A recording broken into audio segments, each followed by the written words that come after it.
Salut, salut. Ce matin, je suis avec le fiston. Ce matin, ça me tenait vraiment à cœur de vous parler des pensées et des résultats qui sont liés à eux, à ces pensées.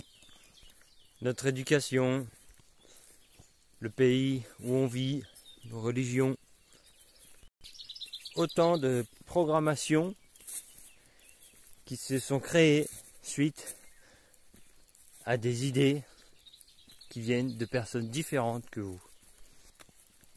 Le pire, c'est que vous reprenez les schémas de votre propre famille.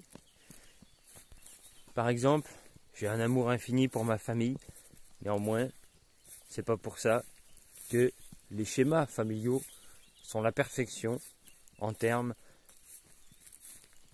de prospérité financière, par exemple, dans mon cas, vu que c'est ça qui m'intéresse actuellement.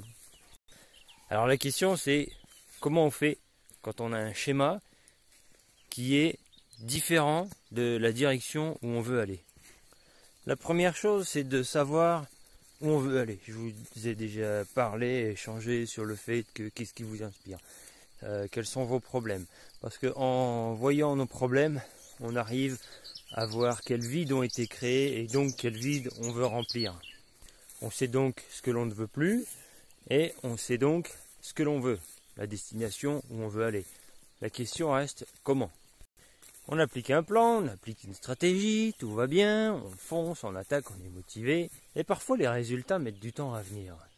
Encore une fois, on est entre guillemets piégé par nos schémas éducatifs, etc., ce que je viens de parler. J'avais donc ce matin envie de vous parler des différentes étapes justement qui mènent de cette programmation jusqu'au résultat. Les schémas familiaux du lieu où on vit, donc autant où le lieu de la planète, par exemple un Américain n'aura pas les mêmes schémas qu'un Africain, qu'un Indien, etc., qu'un Chinois.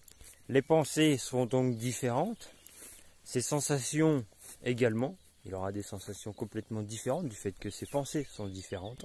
Ses émotions, du coup, seront différentes également en fonction de ce qu'il a à faire.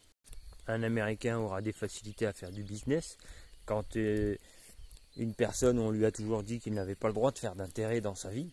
Comment voulez-vous qu'il fasse des intérêts, par exemple? Comment voulez-vous qu'il pense à une activité où il faut croître? Les émotions, ensuite, que l'on a à l'intérieur, créent des actions. Et ces actions mènent des résultats. Aujourd'hui, donc je vous ai parlé des différents points, des différentes étapes. Donc résumons, la programmation qui mène à nos pensées, qui mène à nos sensations, qui mène à nos émotions, donc sensations, émotions, et qui mène à nos actions et qui mène à nos résultats. Donc si vous souhaitez, vous pouvez tout à fait travailler de votre côté ces différentes étapes. Moi je me suis posé la question, est-ce que ça vous intéresserait une formation ou un accompagnement où justement je vous guide à faire ces différentes étapes. Ça fait plusieurs semaines que je travaille moi-même sur ces types d'étapes et bien que mon cœur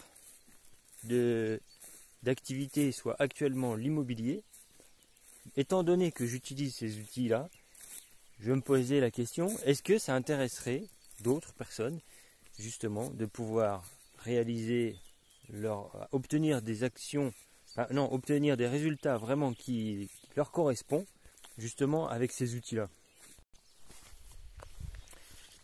Du coup les amis, dites-moi vraiment si vous aviez vraiment un outil qui puisse vous aider à être davantage aligné et focus à ce que vous voulez faire. Qu'est-ce que vous pourriez entreprendre, qu'est-ce que vous pourriez réaliser dans votre vie? Si vous étiez sûr d'obtenir le résultat en question, quelle action, quel projet vous aimeriez entreprendre? Quand je parle de projet, ça peut être autant une recette que jusqu'à maintenant vous n'osiez pas faire. Ça peut être dire à la personne que vous aimez que vous l'aimez. Ça peut être un projet différents comme vouloir réussir un diplôme. Ça peut être réussir à vivre de sa passion. Ça peut être également réussir à trouver du sens à sa vie. Ça peut être organiser son environnement de vie pour justement pour l'utiliser comme un tremplin dans vos projets autres. En gros, j'ai envie de dire tout ce que vous ne faites pas mais que vous pourriez faire, si vous arriviez à les faire, comment serait votre vie? Allez, dites-moi en commentaire. Bye bye, ciao.